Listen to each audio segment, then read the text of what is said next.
Hey, how's it going? I got this little clip. It's Dr. Phil's show, and this is relatively new. He's talking to Juror 29 about this case, and I just thought it was real interesting, and I really want to talk about it. There So, were 6 women on this jury, Yes, and you were the only minority, correct? yes. And the jury brought back a not guilty verdict. okay, he has already brought it up. Minority. Why did he bring up minority? Okay, now you're the only minority, right? Why did he bring that up? And never again does it even, it's just one of these little things that they throw out there in the little clouds. Here you go. Here you go. It's racism, I tell you. It's racism. Why do they say that? Because people that aren't racist, we just blow that off. We don't even hear it. We're like, huh? What? But the racists are like, yeah, yeah, she's the only. That's why it happened. And that haunts you to this day. I'm a godly person. If you kill somebody, you're guilty. All right, right there. This is how she's confused. And anybody that doesn't see the confusion is probably in the same boat she is. IQ level of somewhere around 75, maybe. Anyway, she says that if you kill somebody, you're guilty. That's it. End of story. So if you're a police officer and you kill somebody who's trying to kill others or trying to kill you, you're guilty. You're a murderer. Go to jail. If you are uh, a soldier and you are in a war and people are trying to kill you and you kill somebody, then you're a murderer. Go to prison. If you're a mother and you're in your house and somebody's breaking down your door and you go upstairs and get in the closet with your little babies and you hear the guy banging on the door telling you that he's going to rape and kill you and your children and to hurry up and open the door so he can do it, and the woman shoots through the door and kills the man, well, guess what? She's a murderer. According to this woman, if the woman that killed the man through the door was on trial, which she wouldn't be because it's self-defense, but if she were, then this woman would convict her, or at least she would feel that she should be convicted unless the law tells her otherwise. It's sad to say that because of a law that was written and it was described to me, that I had to follow this law against my own will.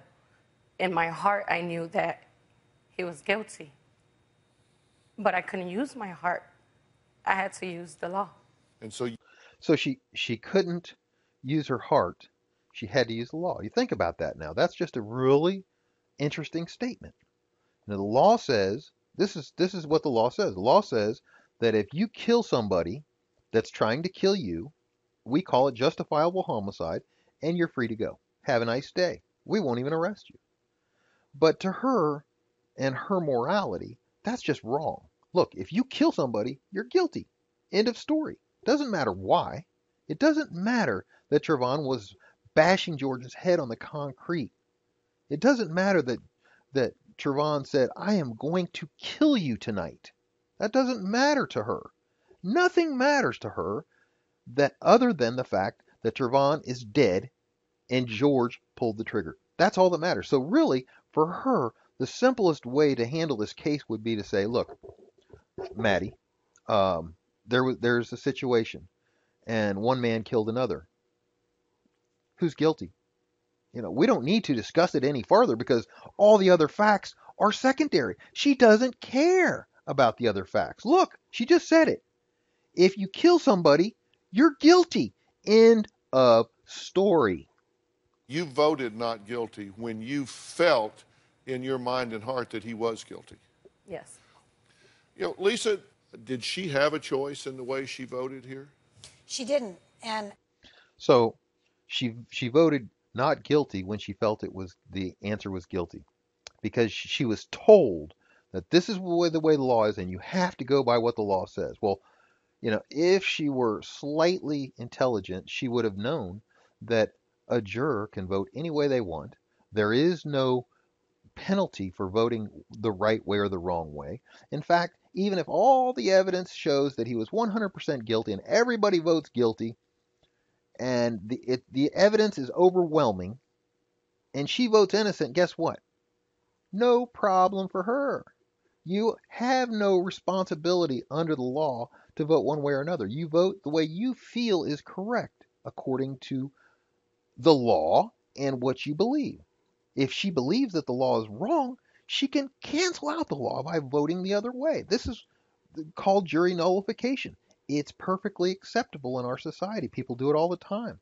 Look, if you're in a jury and you see that this guy's about ready to get put away for growing marijuana in his backyard, and you and the other jurors come together and say, yes, it's a law, and the court said that we have to follow the law, that we can't just go by our own opinion, that would be wrong.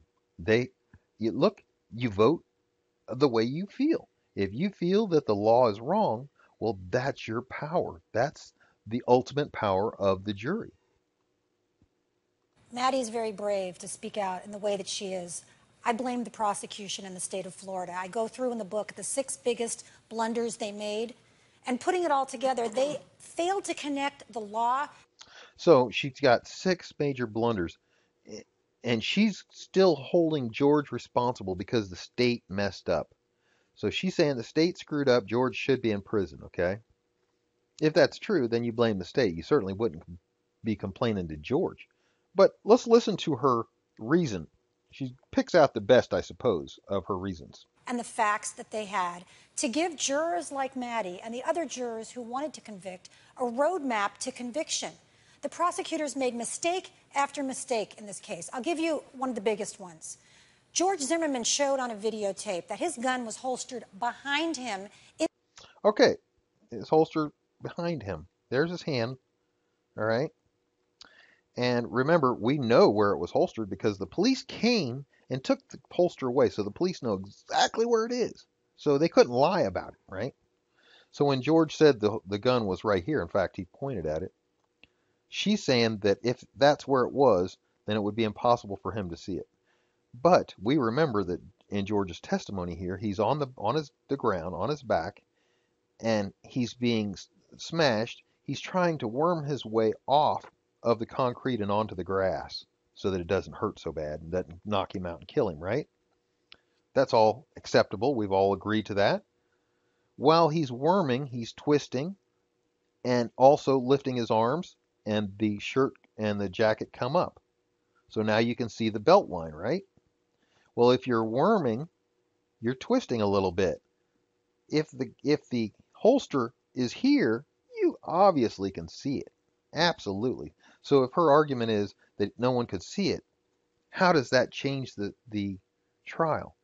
As if Trayvon had to see the gun in order for George to be not convicted. It's ridiculous. The fact of the gun being there or not makes no difference. Now, my argument is he did see the gun. Absolutely. But does it matter to the case? Absolutely not. Not one iota. Nary a bit. Why doesn't it matter? Because George was having his head bashed on the concrete. Okay? So the argument is, this is the legal argument. Your head is being bashed on the concrete. Now, do you have a right to defend yourself? Yes or no? If it's yes, then it's justifiable homicide, end of story. If it's no, then you have to die. So everybody that gets their head bashed on the concrete is not allowed to defend themselves. So you have to make that decision. The law says you have the right of self-defense. But Dr. Phil and this lawyer and this juror don't quite agree. Inside his pants. And he says he was lying on his back with Trayvon Martin on top of him, straddling him at the moment that Trayvon Martin saw the gun, reached for the gun, and threatened to kill Zimmerman. And Zimmerman says, at that point, I had to pull the gun and shoot in self-defense.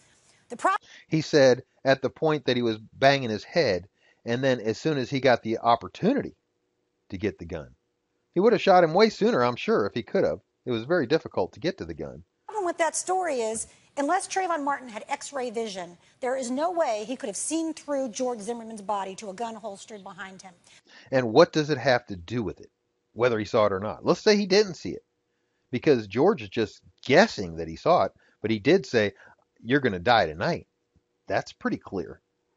The prosecution inexplicably failed to argue that, failed to give the jury.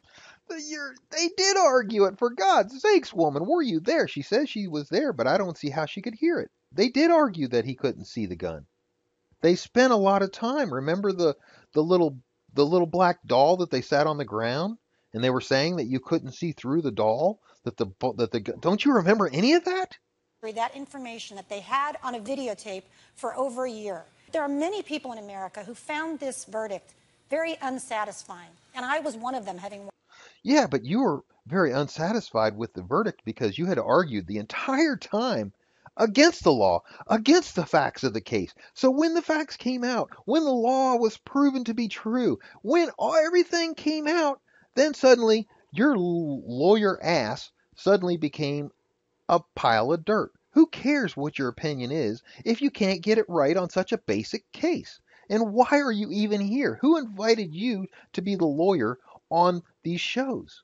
I'll tell you who. It's the people that hire people that share opinions. You share the opinion that the producers share. You happen to be one of these people that like to hold people responsible for killing a black teen, but not a white teen. You see what I'm saying? I would love to see one case where she was concerned about a black man killing a white teen. Just once. Watch the trial. You say that you were bullied and teased and discriminated against as a juror. One of the other jurors, every time I would say something like, I said ramen noodles, she would say, you don't even know how to say that right. Well, that's a real bullying. You know, it's called ramen noodles. You know, I mean, if someone straightened out you say ramen noodles and someone says, no, it's ramen noodles. Is that bullying? Does that mean that from now on you have to do what we tell you?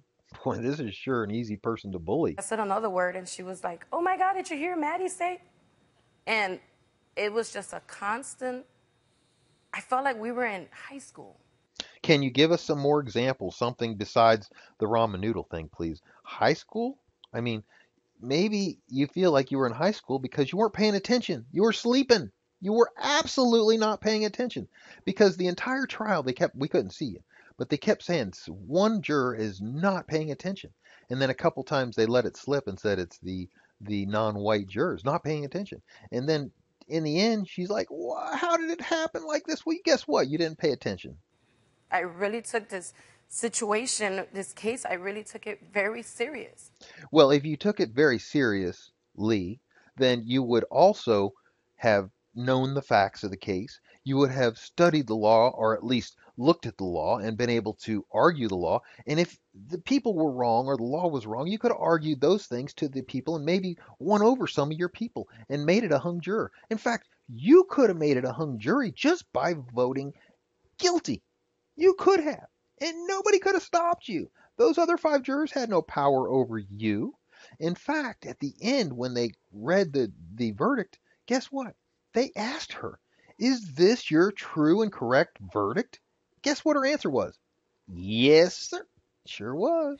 And out of all this, I feel like it became a mockery because when I came out of this, it became that I was the bad guy.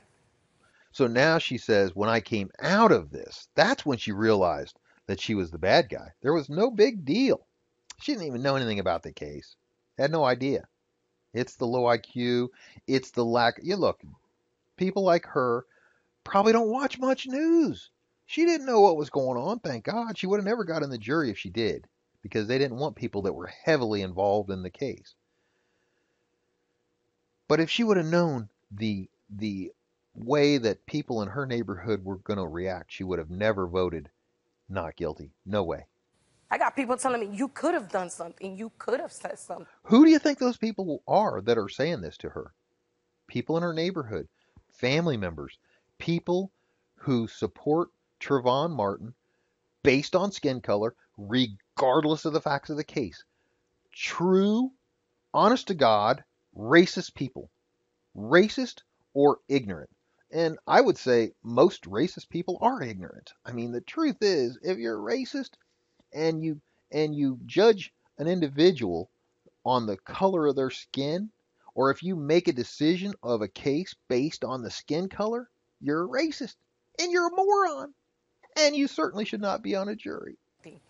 You could have been there. And I've tried everything within a year to change my life to see what I could have done. So you can see she's an emotional wreck. And the only thing that's causing this emotion is the fact that people around her are attacking her. People who have no idea of the law, who have no idea of the facts of the case, They only know what the media fed them. It was spoon-fed to them. The false, totally wrong facts, just outside of reality. All right, let's continue. But I shouldn't be punished for Trayvon Martin's death. Yeah, I agree. She shouldn't be punished for Trayvon Martin's death. I agree with that wholeheartedly. I don't think anyone is punishing her for Trayvon Martin's death except her family and friends and neighbors. Because the truth is, most people agree with the verdict. In fact, I'm telling you the truth. Of all the people I know or anybody that I've ever talked to about the case, everybody agrees that it was a correct verdict, except for some people on YouTube who argue, like she does, emotions, anti-facts, against the law. There are people that think that stand your ground law is ridiculous, even though it wasn't even considered really in this case. Anyway, I just wanted to talk about it. I think, I'd like to talk more about it, but this is the only clip that they provided from Dr. Phil's show. And I just wanted to point out that Dr. Phil is still a complete idiot, moron, because he brings people like this on his show to try to massage his sore feelings. Remember, he made shows about this that are moronic. They're childish. His arguments are children arguments. And and I argued against him and showed how he was so far off base. And then the jury, of course, agreed with me and against him. So, he's supposed to be a doctor. He's supposed to have some sort of knowledge, but he doesn't. So, I didn't think much of it. But then yesterday I saw this clip and I thought, he's still out there trying to prove his point. He's still out there trying to argue that the jury was wrong, the law is wrong, the people are wrong, et cetera, because, he's being supported. All of his income, 100% of the money that paid for his house is paid for by people who hate George Zimmerman and love Trayvon Martin, regardless of the case of the facts of the case. They don't care. So, based on that information, if you were to listen to Dr. Phil and believe him, you'd be a moron too, because you're being fed what his handlers are feeding him. Well, good talking to you guys. I'll talk to you later.